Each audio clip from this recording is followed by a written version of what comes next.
plantea Lacan en el estadio del espejo es el cuerpo, digamos, del otro, el otro imaginario. El semejante ocupa el lugar del otro, por eso el ser humano siempre va a tener este inconveniente con el otro que va a ocupar su lugar, ¿no? Siempre va a haber un semejante en el espejo, en el otro, y eso va a ocupar el lugar de uno.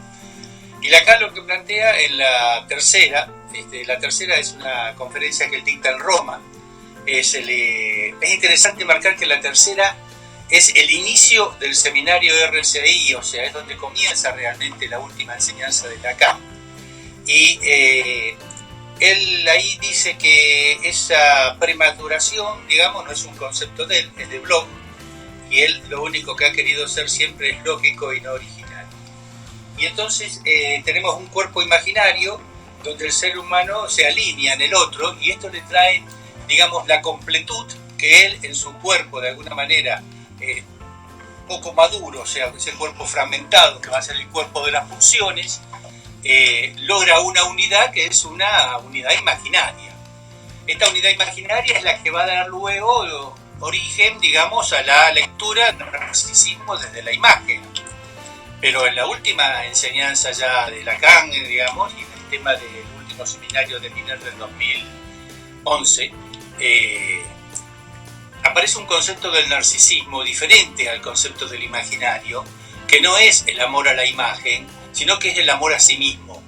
Este amor a sí mismo hace que de alguna manera uno pueda encontrarse de alguna manera satisfecho con uno mismo, ¿no?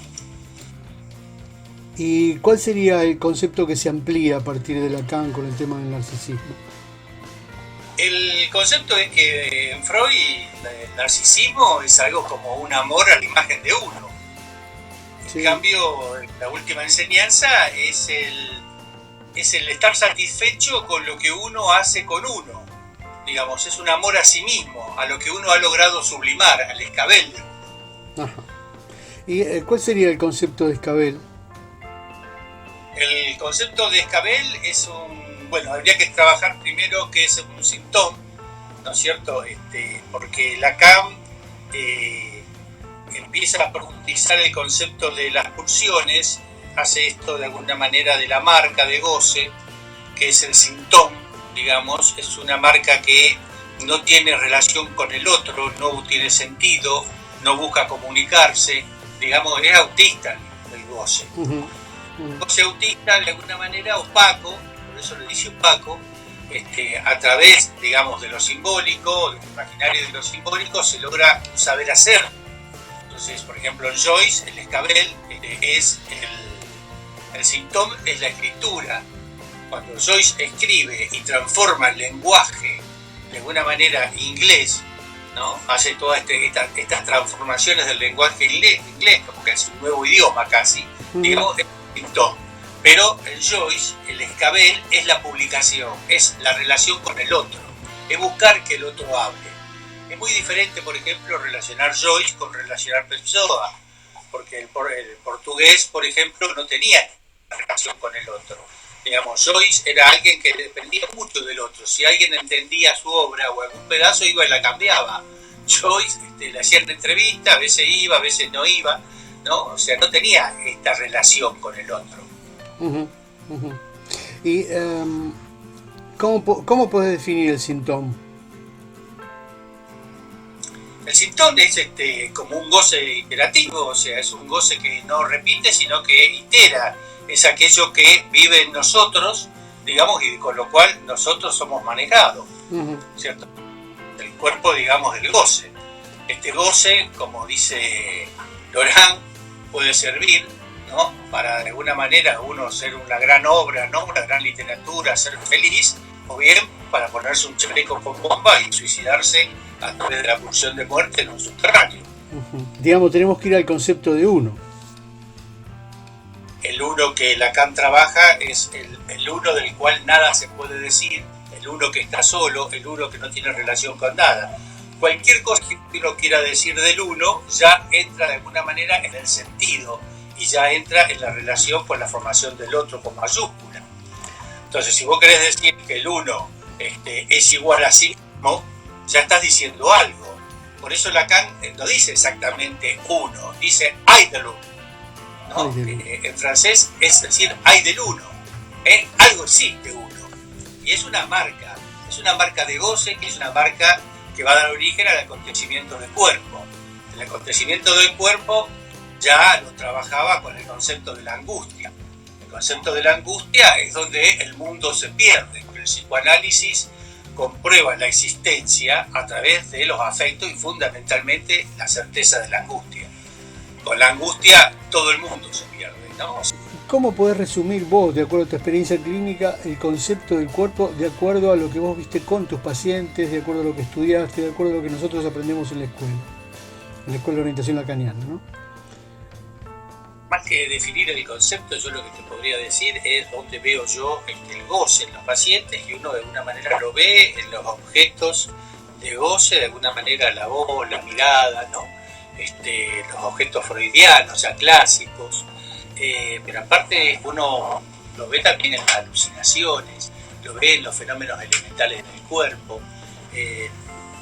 Te consultan pacientes con dolores, ¿no? O sea, por ejemplo, hoy hay una patología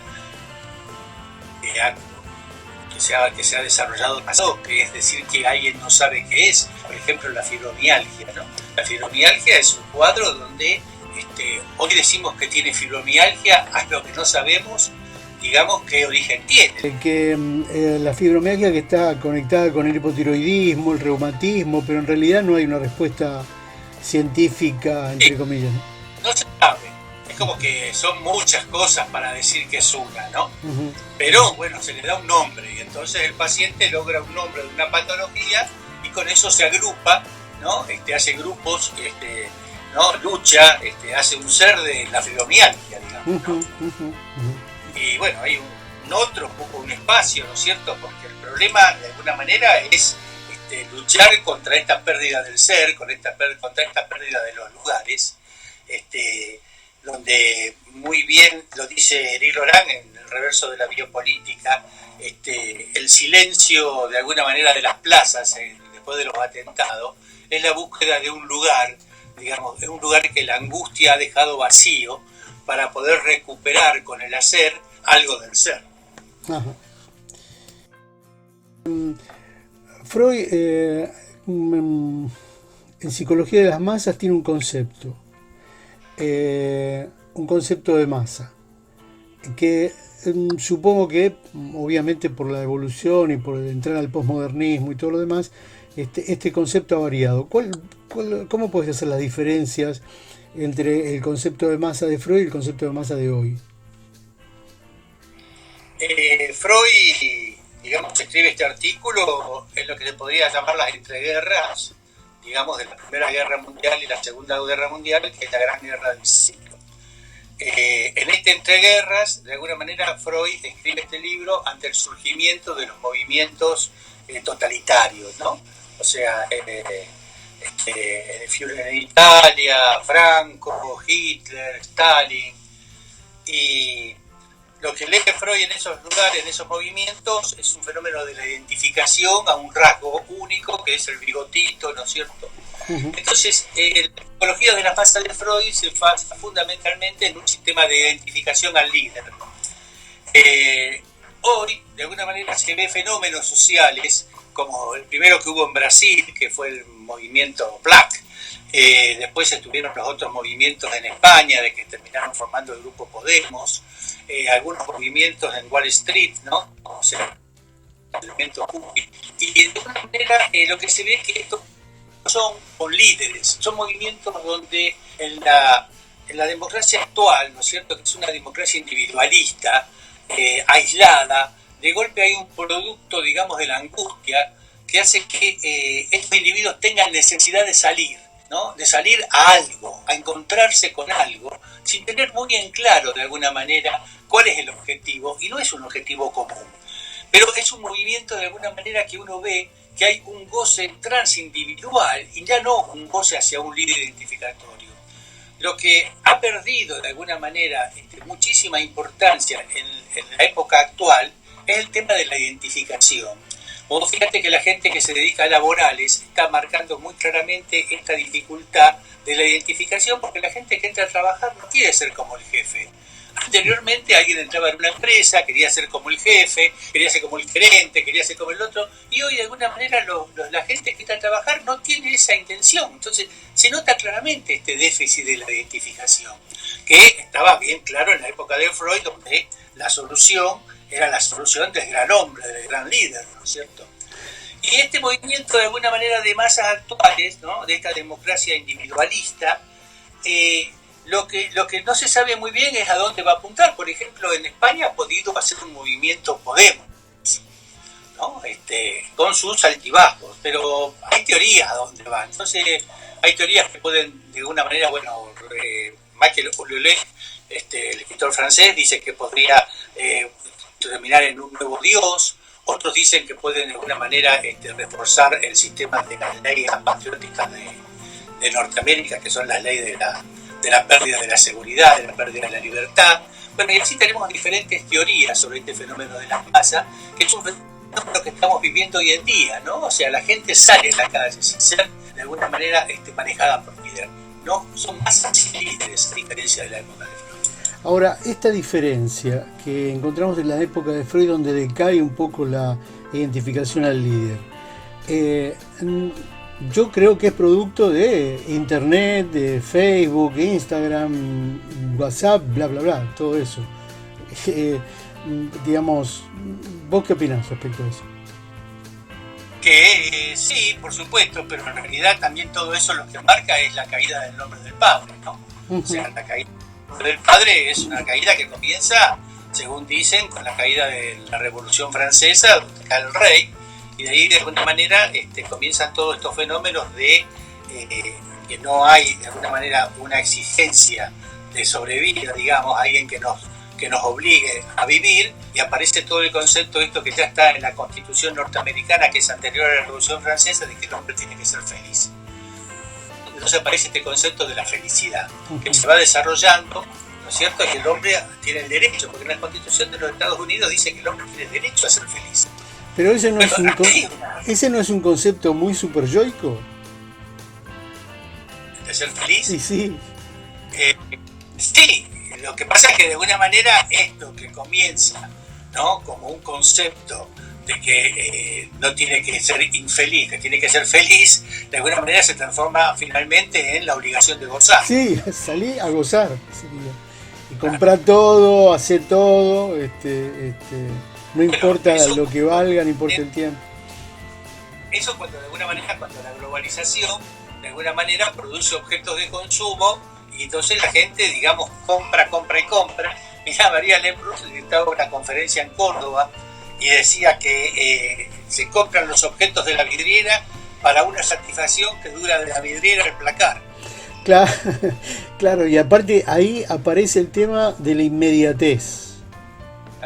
De la inmediatez. Sí, porque el objeto no resiste, digamos, es como que es insuficiente, ¿no? Igual que estos conceptos de alguna manera de la biopolítica, donde te ofrecen de alguna manera un sistema de felicidad, pero es un sistema de felicidad donde no tiene en cuenta la presencia de los afectos de la angustia, ¿no? Todos estos conceptos, digamos, dice Laurent, él lo asegura ya en el 2006, en una conferencia en Buenos Aires sobre los órganos del cuerpo en la perspectiva psicoanalítica, dice que todo va a fracasar, ¿no? Porque de alguna manera es como que la siempre va a existir, ¿no? Todos los ejemplos que pueda la angustia siempre va a existir. La angustia siempre va a existir. Por eso va a fracaso. Claro, entonces dice, bueno, tenemos los antidepresivos actuales, tenemos los antidepresivos que van a venir, tenemos los tranquilizantes, pero la angustia va a seguir.